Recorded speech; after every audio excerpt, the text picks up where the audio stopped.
50 साल की आगे के बाद ज्यादातर आदमियों को यूरिनरी प्रॉब्लम्स का सामना करना पड़ता है और इसका सबसे कॉमन रीजन होता है प्रोस्टेट ग्लैंड का बड़ा हो जाना। बार बार टॉयलेट जाना, स्पेशली रात को 2 से 3 बार उठकर वॉशरूम जाना। अगर ये प्रॉब्लम्स रेगुलर हो रही है तो इग्नोर ना करें। आज हम एक ऐसे हेल्थ इशू के बारे में बात करने वाले हैं जो दुनिया भर में क्रोर्स ऑफ मेन को अफेक्ट करता है, लेकिन अक्सर लोग इसके शुरुआती साइंस को इग्नोर कर देते हैं। ये कंडीशन है प्रोस्टेट एनलार्जमेंट यानी बनाइन प्रोस्टैटिक हाइपोप्लेजिया (BPH). 50 साल की आगे के बाद ज्यादातर आदमियों को यूरिनरी प्रॉब्लम्स का सामना करना पड़ता है और इसका सबसे कॉमन रीजन होता है प्रोस्टेट ग्लैंड का बड़ा हो जाना। प्रोस्टेट है क्या?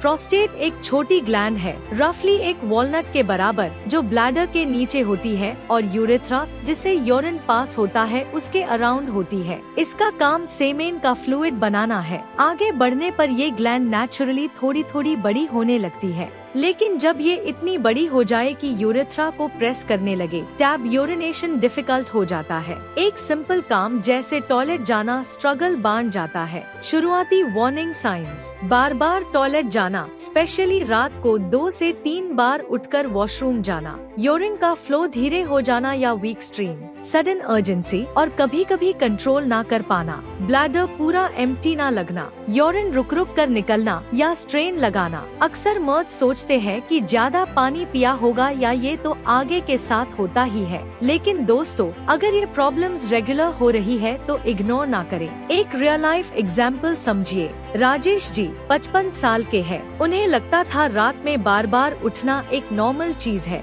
धीरे धीरे उन्हें दिन में भी फ्रीक्वेंट यूरिनेशन होने लगा, ऑफिस मीटिंग्स डिस्टर्ब होने लगी और रात की नींद भी टूटने लगी। जब उन्होंने चेकअप कराया तो पता चला कि उनका प्रोस्टेट एनलार्ज हो चुका है। अगर वो डिले कर देते तो ब्लैडर और किडनी दोनों पर सीरियस डैमेज हो सकता था। अगर BPH को अनट्रीटेड छोड़ दिया जाए तो urinary retention, bladder infections, bladder stones और किडनी डैमेज तक हो सकता है। यानी एक छोटी सी प्रॉब्लम आगे चल के बहुत बेड कॉम्प्लिकेशंस में बदल सकती है। ट्रीटमेंट ऑप्शंस: अगर सिम्टम्स माइल्ड है तो लाइफस्टाइल चेंजेस हेल्प करते हैं। कैफीन और अल्कोहल कम करना, रात को फ्लूइड्स अवॉइड करना, ब्लैडर ट्रेनिंग एक्सरसाइजेस करना। मॉडरेट टू सीवियर केसेस में मेडिसिन दी जाती है जो प्रोस्टेट के साइज को कंट्रोल करती है और यूरेथ्रा को रिलैक्स करते हैं। और अगर कंडीशन ज्यादा एडवांस हो जाए तो आज मॉडर्न सर्जिकल ऑप्शंस अवेलेबल है, मिनिमली इन्वेसिव प्रोसीजर्स जो पेशेंट को सेफ और लॉन्ग टर्म रिलीफ देते हैं।